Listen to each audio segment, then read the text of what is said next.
Assalamualaikum warahmatullahi wabarakatuh. Nama saya Muhammad Aska Subhan dengan 3 digit NIM terakhir 086.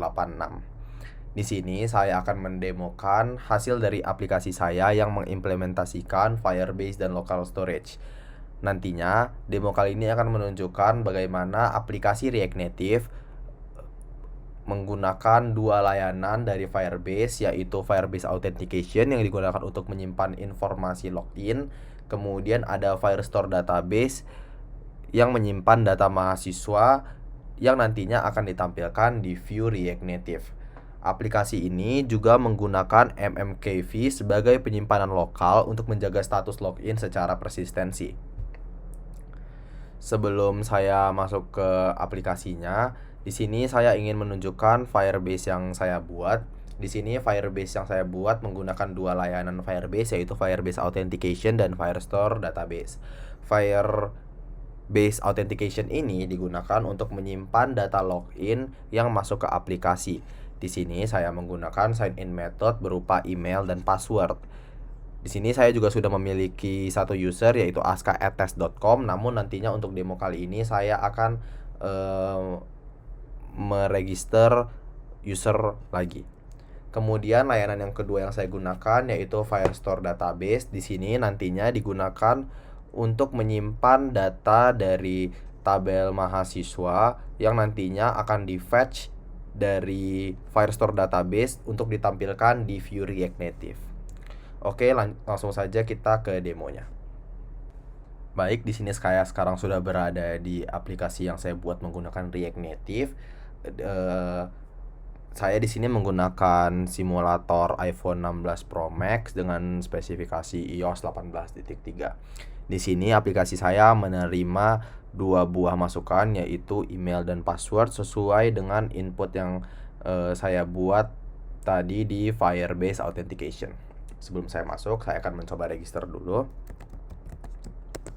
Saya akan buat dengan nama email aska@test.com dengan password. Nah, ketika saya register, maka akun yang saya sudah buat itu akan tersimpan di Firebase Authentication. Bisa dibuktikan ketika saya mencoba masuk kembali.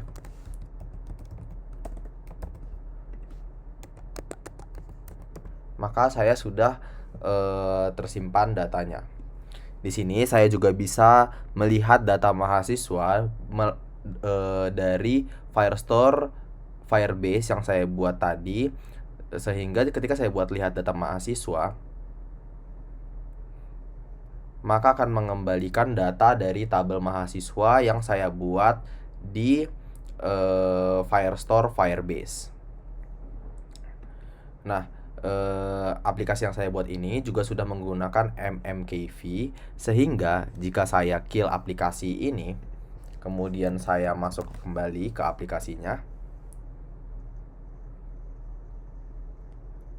Nah, akun saya tidak langsung terkeluar, melainkan tetap di akun saya. Ini dikarenakan saya menggunakan MMKV yang datanya disimpan secara lokal, sehingga saya tidak perlu untuk login kembali, begitu.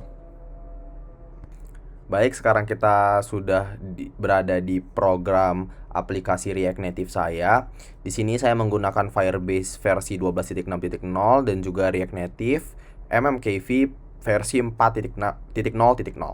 Kemudian di sini saya memiliki file bernama firebase.js. Di sini saya meletakkan API key dan juga hal-hal yang diperlukan agar aplikasi React Native saya dapat berkomunikasi melalui API dengan Firebase itu sendiri. Kemudian di sini ada outservice.js. File ini digunakan untuk menginisialisasi MMKV, bisa dilihat di sini. Kemudian ada fungsi-fungsi untuk menyimpan user, mengambil user dan menghapus user dari MMKV. Kemudian ada fungsi-fungsi seperti register, login dan juga logout. Kemudian di sini ada login.js. Ini merupakan tampilan pertama ketika user masuk ke aplikasi yang saya buat. Bisa dilihat di sini tampilan ini menerima dua buah input, yaitu email dan juga password. Kemudian ada home.js. Ini ketika user masuk ke aplikasi. Di sini user dapat melihat data mahasiswa yang sudah di-fetch dari Firebase database. Kemudian di sini ada studentlist.js. Ini ketika seorang user memfetch datanya, maka inilah tampilan ketika data-data yang berada di Firestore Firebase itu ditampilkan. Kemudian di sini ada index.js, yaitu ketika seorang user, jika dia benarlah seorang user, maka dia akan di redirect ke home, kalau tidak dia akan di redirect ke login saja. Sekian dari aplikasi React Native yang menggunakan arsitektur Firebase yang saya buat. Mohon maaf jika ada kesalahan. Wassalamualaikum warahmatullahi wabarakatuh.